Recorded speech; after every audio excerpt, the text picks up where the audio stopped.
68व्या महापरिनिर्वाण दिनानिमित्त त्यांना अभिवादन करण्यासाठी आलेल्या सर्व अनुयायांनी प्रशासनाच्या सूचनांचं पालन करावं असं आवाहन डॉक्टर बाबासाहेब आंबेडकर यांचे नातू आणि भारतीय बौद्ध महासभेचे कार्यकारी अध्यक्ष भीमराव आंबेडकर यांनी केलं आहे।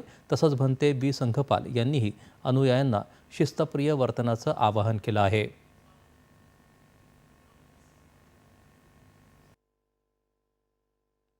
3000 समता सैनिक दलाचे जवान हे 4 तारखेपासून तर 6 तारखेच्या रात्री 12 वाजेपर्यंत इथे आपली सर्व्हिस देतात। येणाऱ्या लोकांना त्रास होणार नाही, रांगेने येतील, रांगेने भोजन घेतील आणि ज्या शांततेने येतात त्या शांततेने निघून जातील। ही समता सैनिक दल, मुंबई पोलीस त्यांच्या सेवेला असतात।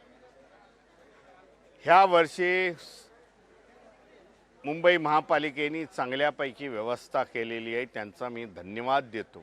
बाबासाहेब आंबेडकरांच्या अनुयायांच्या संबंधी माझं नैतिक कर्तव्य एक होईल की मी कुठल्याही प्रकारची इथं गडबड करणार नाही।